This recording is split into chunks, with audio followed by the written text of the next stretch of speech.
All right, I think we have chairs enough for people. Great. Welcome. Hello, everyone, and welcome to the annual general meeting of Trillium Mutual Insurance Company for the period ending December 31st, 2018. As the 2018 chair of the board, I'll be acting as your chair for this meeting. If you don't know, my name is Ross Lamont.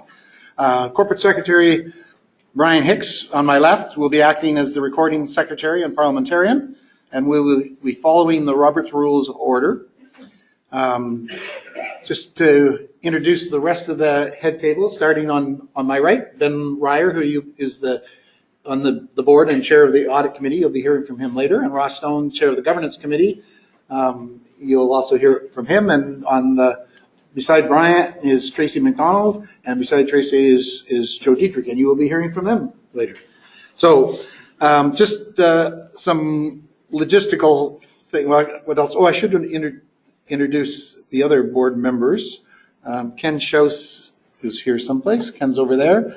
Kongrong Z, I did not see Kongrong. She will be here, I believe.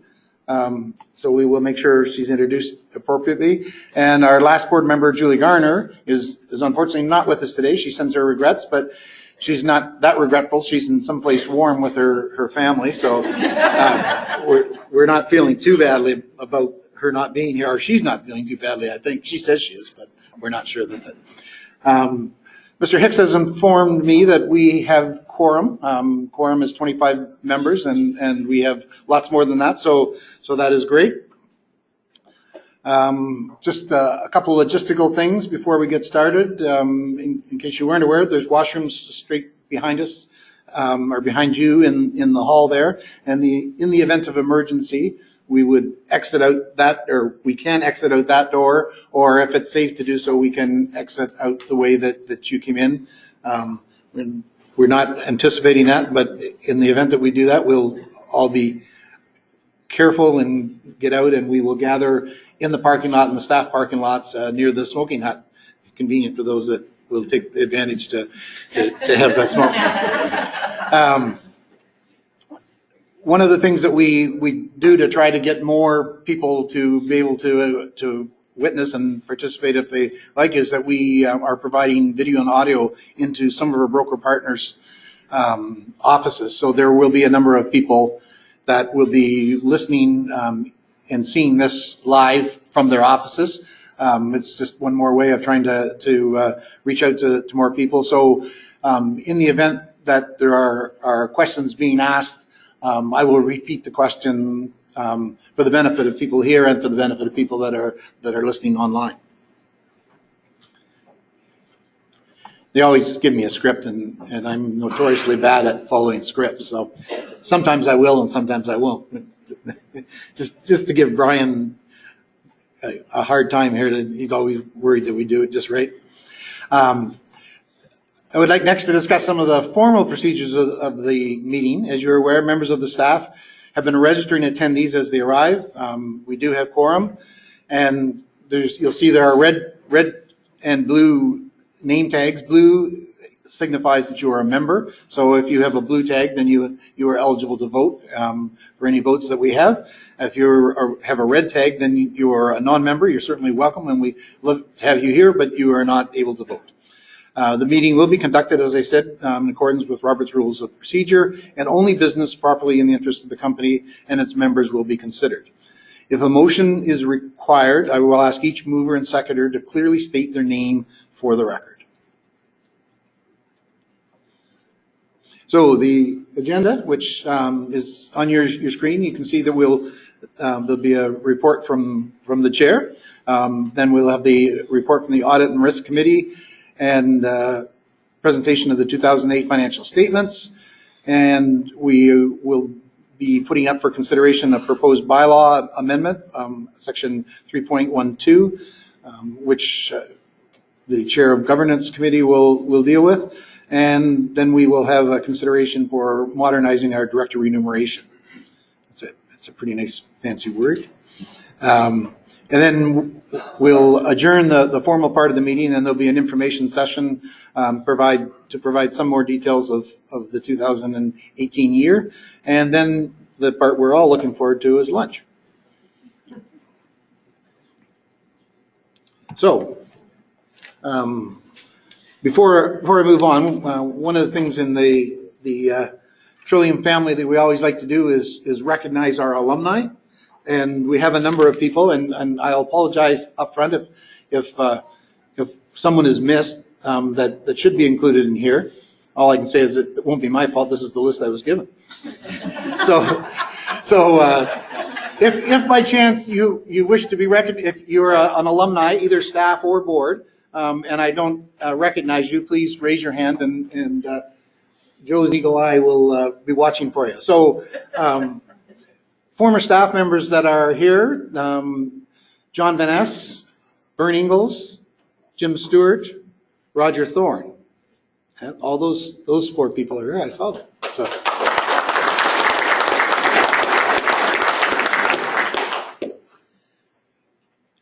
I always had trouble thinking of Vern as staff. You know, I always, doesn't matter where Vern is usually the boss. So. And from former board members that are here, Len Metcalf, Scott Cummings, Gordon Jack, Karen Galbraith, John Crawley, and Jack Cummings is here too. He's not on the list. I saw Jack. So.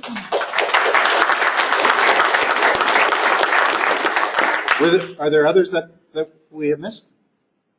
Great.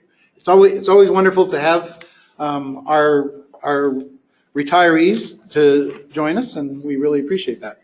I'm now going to turn it over to Ben Ryer from the Audit and Risk Committee to take you through that part of the business.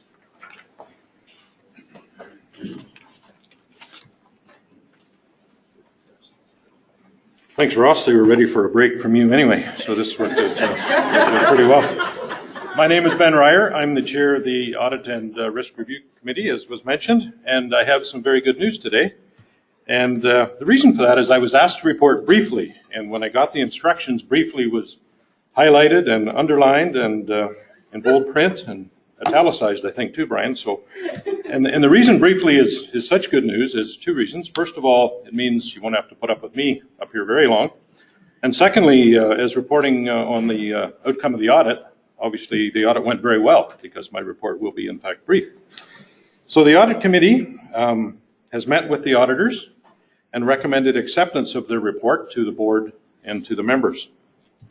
And the company, as you know, has a very long-standing and positive relationship with BDO Canada, who are our auditors and have been for a number of years. Our committee met with the auditors on February 20th, 2019, and all the directors not on the audit committee were invited to attend and did in fact attend as well. The auditors complimented our staff, which is the norm, for their support and transparency during all stages of the audit. The auditors reviewed their report and findings with the committee in great detail. And we also, as a committee, met with the auditors without staff present. And this ensures the independence of the board monitoring process and reinforces the board's role in preventing fraud and monitoring what's going on. So another successful audit, and our compliments to everyone involved. Which brings us to another issue, if you will, and that is Bob Wilkinson of BDO, who has been a long-standing part of the audit team. Where is Bob? He's here. There he is. Bob has been with us for many years. I'm not sure how many, and he doesn't like to say. It's been a few. And Bob is retiring as of 2019, and he will be certainly missed. He's leaving the company in very good hands with Dennis Kramer and Stephanie, I believe, continuing on as part of the team. So Bob has not only been our auditor, but a trusted advisor and our accountant, and he's helped us steer our way through many complex tax and business issues. So we really appreciate your friendly and engaging style, and enjoy your retirement. And thank you for all you've done.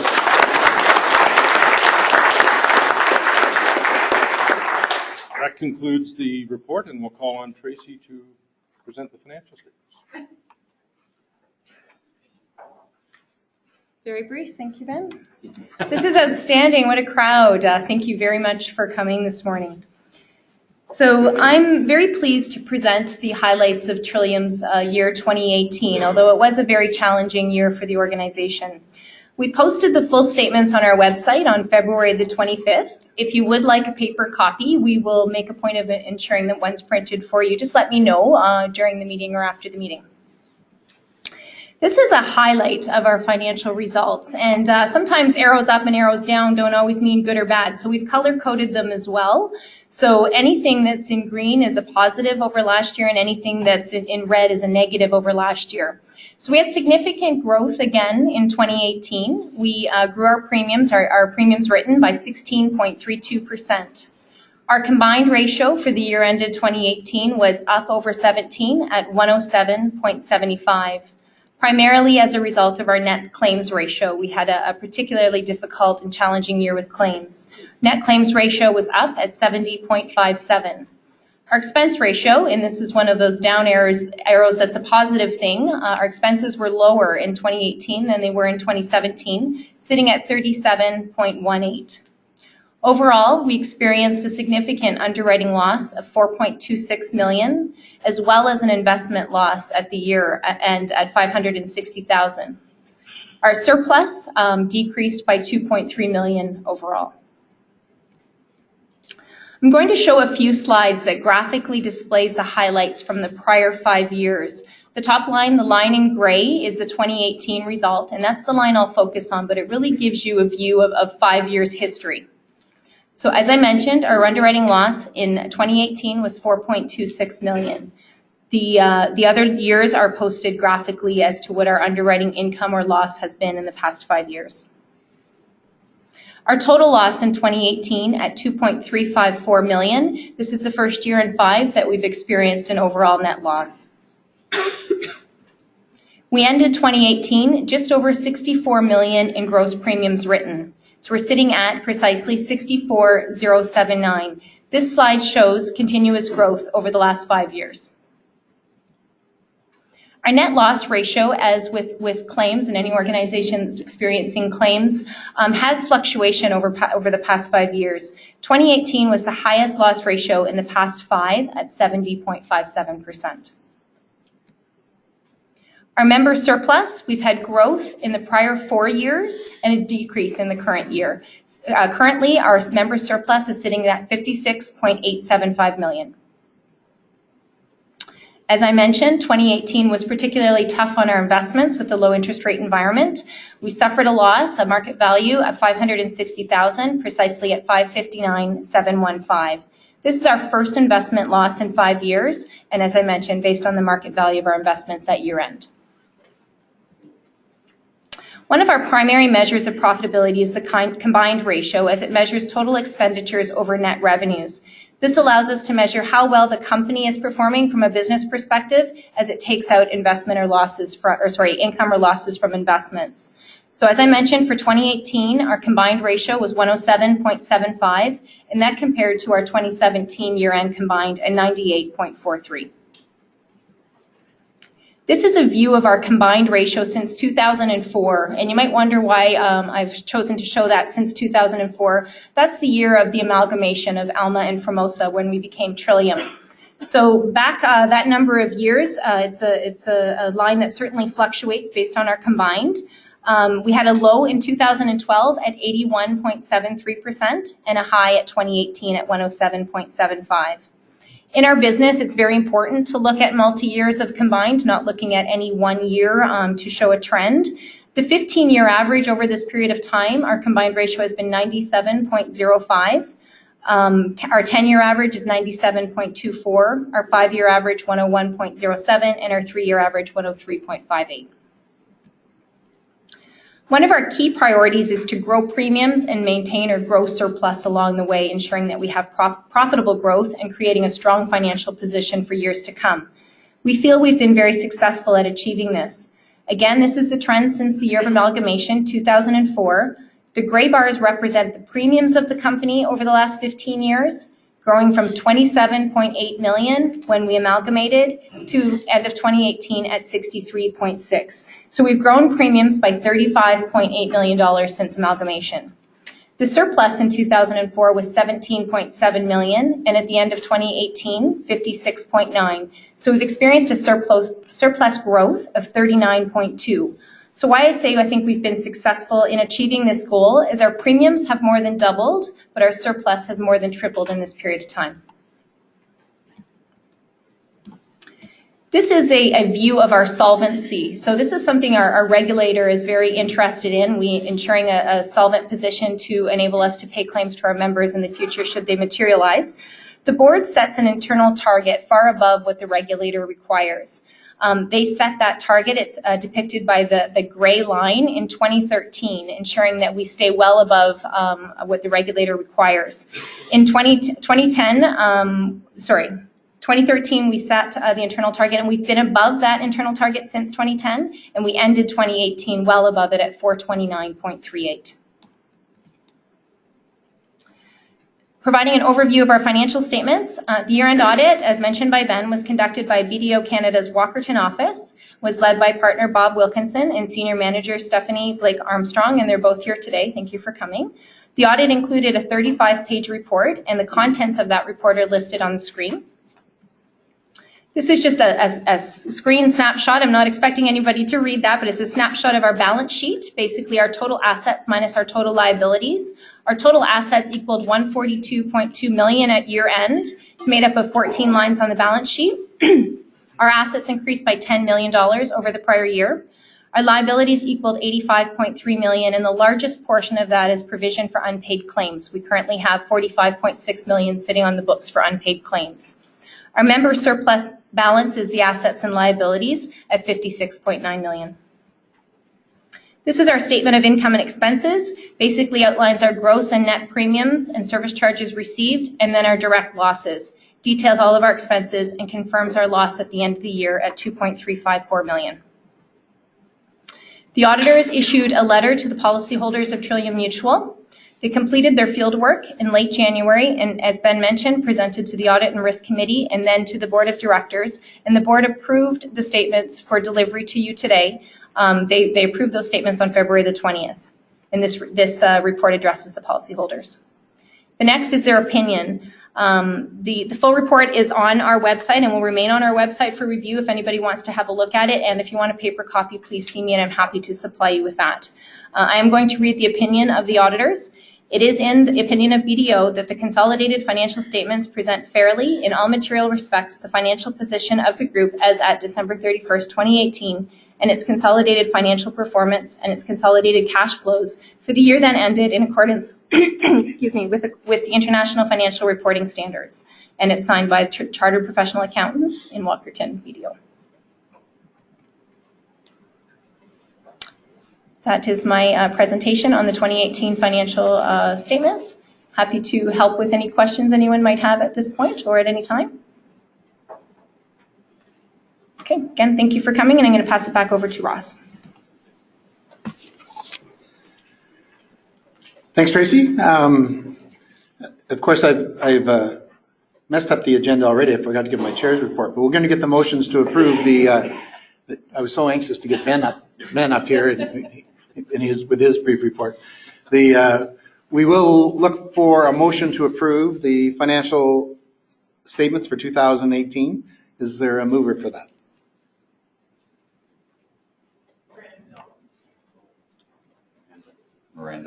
Miranda Doan. And a seconder? Ralph Dietrich. Thank you. Are there any questions or comments before I call the question? Seeing none, all those in favor? Thank you. Opposed? I declare that carried. Our next motion is to appoint BDO Canada LLP as the auditors for Trillium Mutual Insurance Company for 2019. We certainly enjoyed a long-term relationship with BDO, and I would entertain a motion to appoint them as auditors for the upcoming year. Do we have a mover? I lend Metcalf. Thank you. Seconder? Thanks, Karen. Any questions or comments? All those in favor? All those opposed? That's carried. Thank you. So I'll get to my chair's report, and it now will be a little bit out of order, but it has been a great honor to serve as the chair of the Trillium Mutual Insurance Company this past year. As you can see, we do have a little bit of fun with our work as well, but it's a great company to be involved in. It is indeed an honor to be included in the same company as the many dedicated and strong leaders who have chaired Trillium Mutual as well as its predecessors, Formosa and Alma Mutual. Last year, I told you that Trillium Mutual had a great performance in 2017, resulting in outstanding financial results.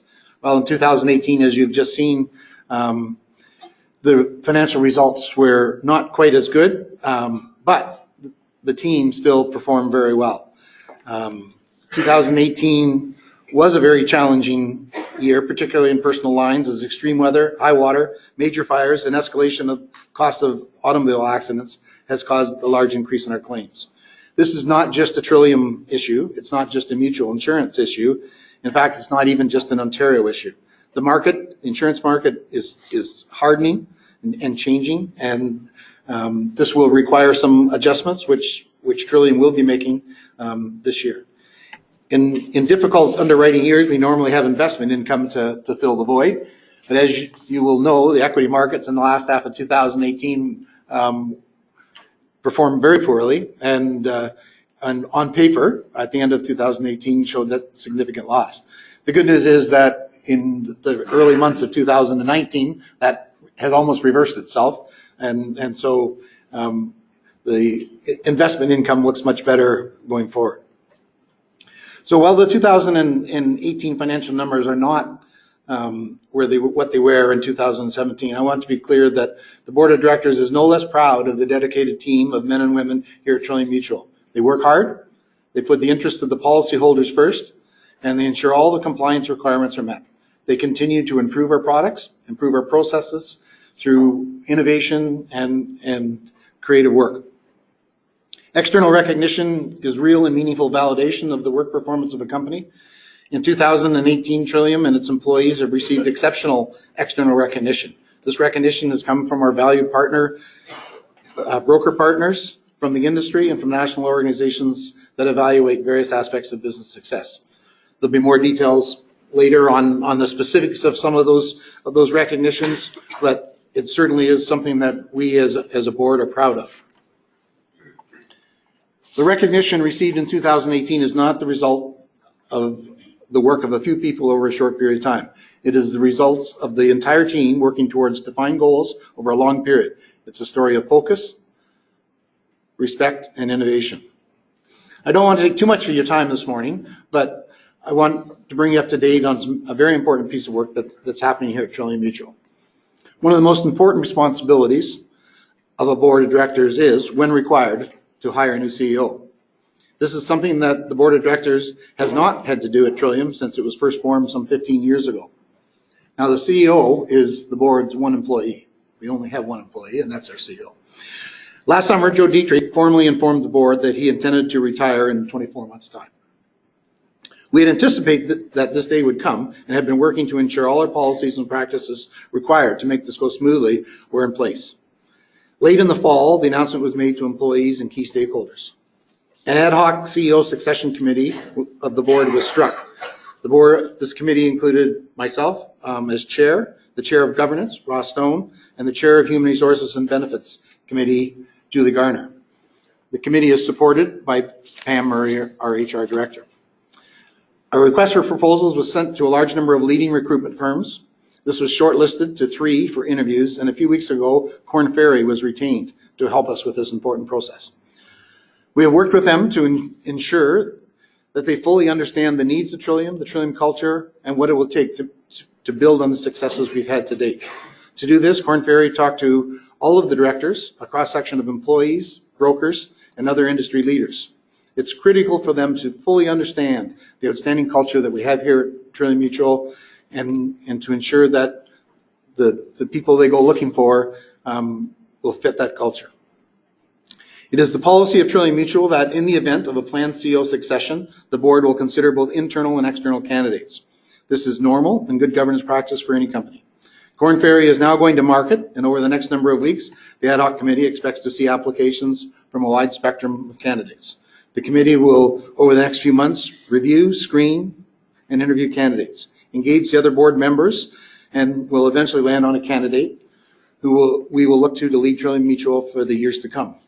We hope to have that person in place by late summer to allow a sufficient turnover period with Joe before his now planned retirement in early 2020.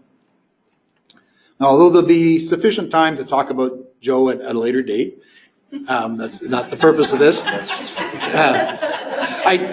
I do want to say to all of you now that Trillium has had the benefit of being led by a CEO who is hardworking, passionate about the best interests of policyholders, sincerely caring about his employees, and committed to the betterment of the community.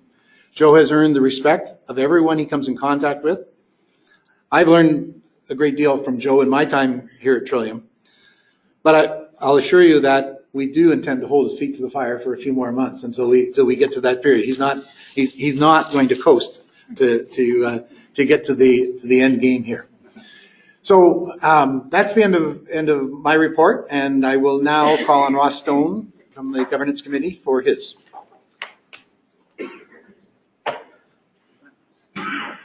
Okay. Thanks, Ross. Good morning. By mandate, the Governance Committee of the Board reviews the company bylaws every year. And one matter that arose this year that the Board feels should be addressed is that you as members have the authority to approve or deny changes to the bylaws. The bylaws are basic rules under which the Board and management run the company. Currently, the bylaws require the Board to meet monthly. The Governance Committee considered a number of factors. The Corporations Act allows for more flexible and modern meeting schedules. The monthly schedule is determined by tradition more than function. The directors serve the corporation at committee meetings, strategic planning sessions, and industry functions, such as conventions and training sessions, all in addition to regular board meetings. Many monitoring and directing functions are now filled by board committees and joint committees with board involvement rather than by the whole board. Electronic communications and technology such as director portals allow for continuous monitoring of the company so long as appropriate checks and balances are in place. The board chair ultimately controls scheduling, and the required number and timing of board meetings should be at his or her discretion. And finally, a majority of the board may move for additional regular meetings at any time, and any 3 directors may require that the corporate secretary call a special board meeting at any time. So, with all that said, after consideration, the committee recommends that a more flexible schedule with meetings at least quarterly would allow for better governance of the corporation.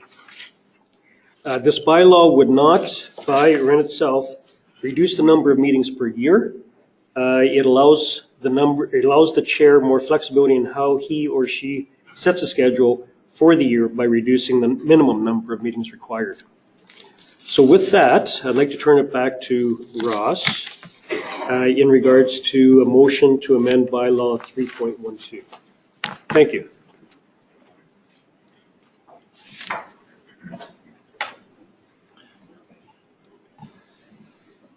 Might want to show the comparative slides or between the old bylaw and the new bylaw. So on the screen you have the current wording for the bylaw, and now you will see the change, which really removes only the words monthly with shall be at least quarterly. And as Ross Stone had said, we don't need any less. It's just that we do much more work at the committee level and largely with committee of the whole. But we've tried working with sort of half the committee meetings and half the board meetings, and we found this is a better solution. So, are there any questions with respect to the proposed bylaw 3.12? I would entertain a motion to approve the amendment as published and presented. Thank you. A seconder? Ron Wilson. Thank you. All those in favor? All those opposed? Thank you. That's carried, sir. That is carried. The next order of business is the election of directors. The bylaws of the company require that at every general meeting, 1/3 of the total number of directors shall be elected for a period of 3 years to fill the place of retiring directors. This year, the terms of Julie Garner and Kong Rong Zi are expiring. Bylaw 3.06 requires that members interested in seeking election or re-election to the board of directors must file an intent to stand for the election in writing with the secretary of the corporation not later than 30 days prior to the annual meeting. Julie Garner and Kong Rong Zi have each filed a notice of intent. No other eligible members have filed. I hereby declare that Julie Garner and Kong Rong Zi are claimed for additional 3-year terms to the board of directors. Just for clarity, Kong Rong is just finishing up 1 year, having finished the last year of Scott Cummings' term, and Julie is completing a full 3-year term. So, Kong Rong, oh, she's here now, good, okay, I'll call on you in just a minute. Julie, who I told you who is not here, but did send a message, which, if the technology works right, we will. Just click on Julie. Here. Oops. Go back.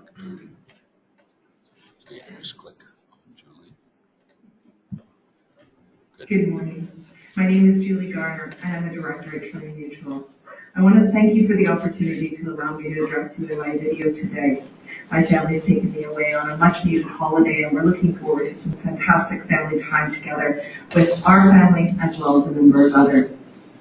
I did not want to miss the opportunity to thank you for the past 3 years in allowing me to serve as a director at Trillium Mutual, and for your continued support in allowing me to serve a second term as a director at Trillium Mutual Insurance.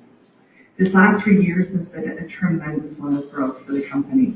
I have had the opportunity to see through one strategic plan and to work on our next path for the future through a period of unprecedented disruption and innovation. I'm very excited and confident in the executive team's ability to implement our plans and looking forward to having more information shared with you today. I want to thank the staff at Trillium Mutual for their support of me in my early days as a director and their continued support for me and my fellow directors so that we can make the best possible decisions on behalf of our members each and every day. I want to thank my fellow directors for their fellowship and their mentorship and showing me how to be a proper ambassador of Trillium Mutual Insurance within the communities that we so dearly value. I want to thank my family, my husband Trevor, and my daughters Alicia, Gwen, and Brooke for sparing so much of my time to continue to serve this company and its members. And finally, I want to thank you for your continued confidence in me and allowing me to serve a second term. Thank you very, very much, Trillium Mutual Insurance, for this tremendous opportunity. I hope you have an incredible, successful AGM, and I'm looking forward to hearing your feedback.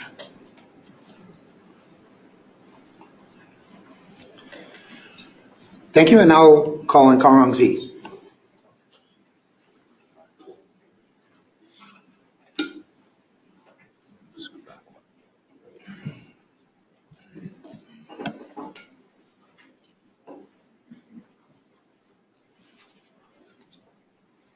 Hi.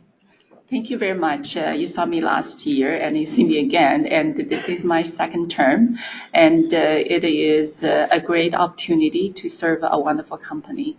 And I'm just so thrilled and to have your confidence and trust to let me serve. And I'm very grateful that I work an amazing executive team and very confident board. And I want to continuously enhance my board capability and apply my skills in strategy, business operation, and technology to further the journey of Trillium. And really touched me about Trillium is the culture. The culture is everyone here to make. And the culture I want to continue. And with that culture, we're going to head into a wonderful future. Thank you.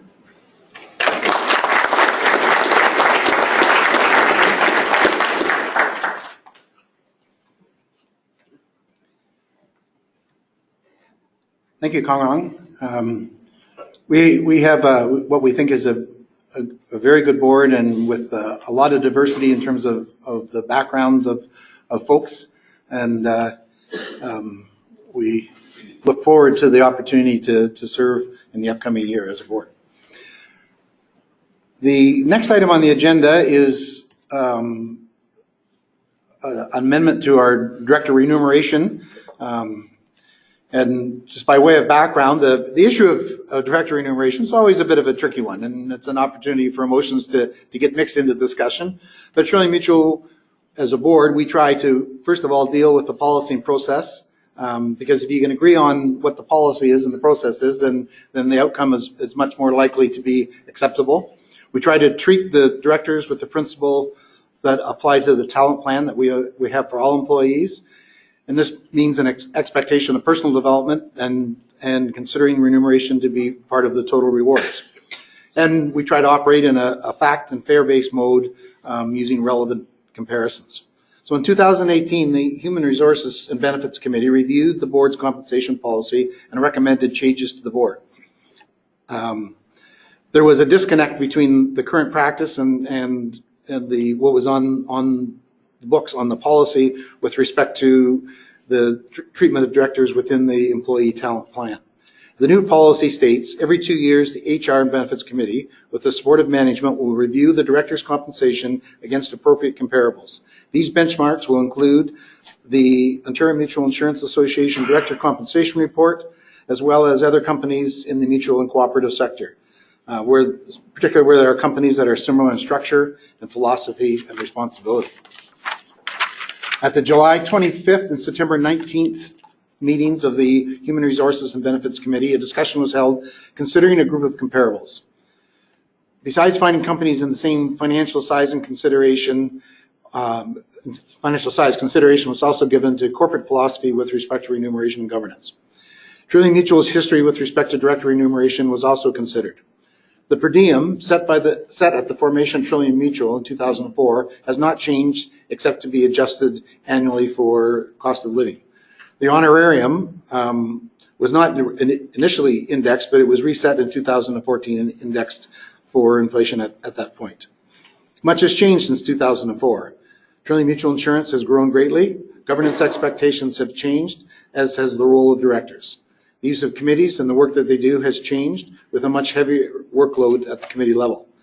The expectations for continued personal development and the company's support for that has increased. The recommendations put forward by the Human Resources and Benefits Committee and approved by the board was approved by the board to be put forward to the membership today is the base per diem will move from $452 to $550. The annual honorarium for a director will move from $6,444 to $10,000 annually. Actually, we checked the numbers, and those were 2018 non-indexed numbers, so the numbers in the slide are correct for this year. Thanks, Brian. So the base per diem moves from $459 to $550.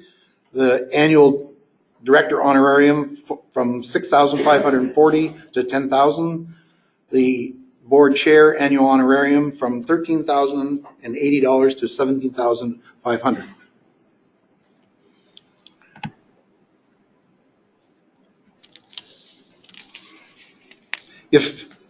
If approved, today these changes will be reported to the superintendent of insurance within 7 days. I feel it's appropriate for me to say that the board fully supported the policy change and the process that followed.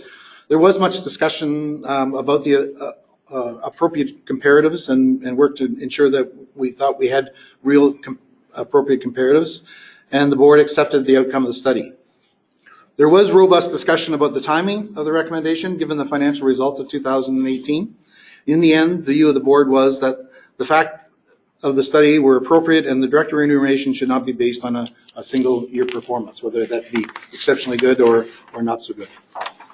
I'm now going to ask for a mover and seconder for this motion, and then I'll open it up for comments and questions. Is there a mover for the motion? I'll move that, John Crowley. Thank you, John. A seconder?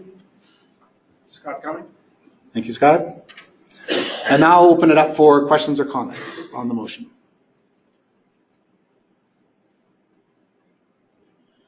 Seeing none, I will call the question. All those in favor of the motion?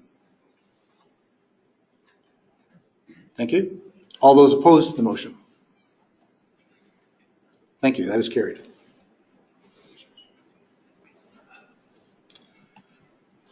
Is there any other business to be brought properly before the membership of the company?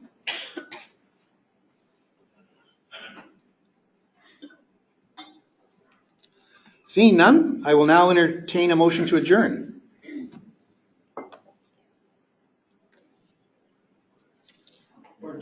Thank you, Gordon. A seconder for that motion? Oh, thank you. All those in favor? Thank you very much. We are adjourned.